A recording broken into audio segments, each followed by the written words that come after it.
عزیز بھائیوں اور بہنوں کو میرے طرف سے السلام علیکم۔ پیارے ناظرین، آج کی یہ ویڈیو ایک نہایت سنجیدہ اور اہم سوال پر ہے کہ دجال کون ہے اور اس کی حقیقت کیا ہے۔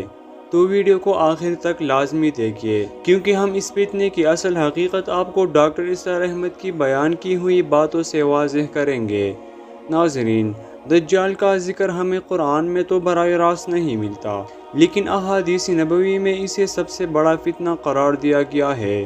نبی کریم صلی اللہ علیہ وسلم نے فرمایا، آدم علیہ السلام کے وقت سے لے کر قیامت تک کوئی فتنہ دجال سے بڑا نہیں۔ پیارے بھائیوں، دجال ایک انسان ہوگا، مگر ایسا انسان جسے شیطانی طاقتیں دی جائے گی۔ وہ لوگوں کو رب ہونے کا دعویٰ کر کے گمراہ کرے گا، اور اس کے لیے 3 علامتیں بیان ہوئی ہیں۔ یہ بھی مسلم شریف کی روایت ہے۔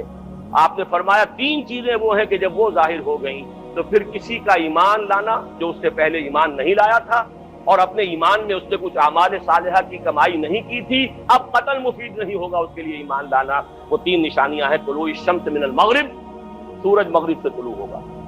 نظام شمسی میں کوئی اختلال ایسا ہوگا کہ جس سے سورج بجائے مغرب سے نکلے گا۔ وہ خروج الدجال ودابۃ الارض، ایک زمین سے کوئی چوپایا برآمد ہوگا۔ بعض احادیث میں آتا ہے کہ مروہ کے قریب سے وہ برآمد ہوگا جو گفتگو کرے گا انسانوں سے۔ یہ بالکل خرق عادت، یعنی وہ چیزیں کہ جن کا کوئی تعلق اب اسباب جو ہے دنیا کے ان سے کوئی تعلق نہیں ہے، کوئی فزیکل لا سے تعلق نہیں ہے، وہ بالکل معجزے ہوں گے، خرق عادت ہوگا۔ اور خروج دجال، وہ دجال جو خدائی کا دعویٰ کرے گا، اور حدیث میں آتا ہے کہ بہت کم لوگ ہوں گے کہ جو اس کے سامنے رک سکیں گے۔ اکثر و بیشتر جو کمزور ایمان والے لوگ ہوں گے وہ اسے خدا تسلیم کر کے اس کی پرستش شروع کر دیں۔ میرے نزدیک یہ آخری چھلنی ہوگی جو لگائی جائے گی اہل ایمان کو ایک طرف کر، اور یہ قیامت کی نشانیوں میں سے آخری نشانیوں میں سے ہے۔ ڈاکٹر اسرار احمد رحمہ اللہ کے مطابق دجال صرف ایک شخص نہیں بلکہ ایک پورا نظام ہے جو کئی مراحل میں ظاہر ہو چکا ہے۔ انہوں نے دجال کے بارے میں کہا ہے کہ نبی صلی اللہ علیہ وسلم کی بیان کردہ پیشن گوئیوں کے مطابق دجال ایک نہیں بلکہ 2 آدمی ہے۔ تو آئیے سنتے ہیں کہ ڈاکٹر اسرار احمد مزید اس کے بارے میں کیا کہتے ہیں۔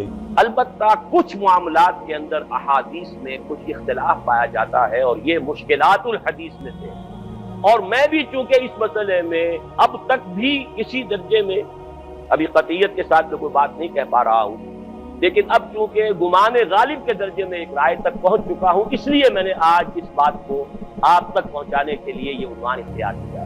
اس لیے کہ حدیث میں جو آتی ہے تفاصیل، اس سے معلوم ہوتا ہے کہ یہ دجال 2 دجل کرے گا، یا تو وہ 2 دجل کرنے والے 2 دجال علیحدہ ہیں، یا یہ دونوں دجل کرنے والا شخص ایک ہی ہے۔ بس یہ مسئلہ ہے کہ جو آج تک مجھ سے حل نہیں ہوا تھا، اب تک کہنا چاہیے آج تک نہیں، اور یہ اس میں علماء سے بھی گفتگو ہوئی ہے، اور جن لوگوں نے اس مفہوم موضوعات پر اپنا وقت لگایا ہے ان سے بھی گفتگویں ہوئی ہیں، تو وہ بھی اس مسئلے کو حل کرنے سے تاحال قاصر رہے۔ لیکن یہ کہ اب میری رائے یہ ہے کہ یہ 2 شخص علیحدہ علیحدہ، میرے نزدیک وہ 2 ہوں گے۔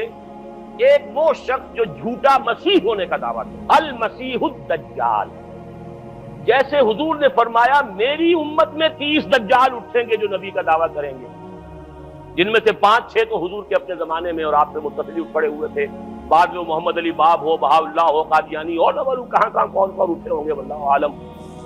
اسی طریقے سے ایک شخص مسیح ہونے کا دعویٰ کر کے کھڑا ہوگا، یہودی ہوگا۔ یہ ہے اصل میں وہ شے کہ ایک مسیح الدجال کھڑا ہوگا یہ ایک دعویٰ کر کے کہ میں مسیح ہوں، کیونکہ اس کا زمانہ بالکل قریب آ چکا ہے، اس لیے میں آپ کو اس کے بارے میں خبردار کر رہا ہوں۔ دوسرا جو مسیح جس کی شخصیت مسیح دجال کی آتی ہے، دجال اکبر، میں صرف اشارہ کروں گا، پھر کبھی انشاءاللہ اس موضوع پر تفصیل سے گفتگو ہوگی۔ وہ میرے نزدیک بالکل قریب قیامت کی ایک علامت ہے، جو خدائی کا دعویٰ کرے گا۔ وہ جھوٹا خدا ہوگا، یہ جھوٹا مسیح ہوگا، المسیح الدجال۔ الدجال الاکبر وہ ہوگا کہ جو قیامت کے بالکل قریب کی 3 نشانیاں ہیں، جبکہ وہ آ جائیں گی تو حدیث میں آتا ہے کہ اس کے بعد کسی شخص کے ایمان لانے کا، توبہ کرنے کا فائدہ نہیں ہوگا۔ تو دوستو، اگر آپ چاہتے ہیں کہ امت مسلمہ اس فتنے سے بچ سکے تو اس ویڈیو کو دوسروں تک ضرور پہنچائیں، ویڈیو کو لائک کریں اور چینل کو سبسکرائب کیجیے۔ اور کمنٹ سیکشن میں اپنی رائے ضرور دیں کہ آپ دجال کے اس نظریے کے بارے میں کیا سوچتے ہیں۔ تو ملتے ہیں کسی اور ایسی شاندار ویڈیو میں۔ اللہ ہم سب کو فتنہ دجال سے محفوظ رکھے، آمین۔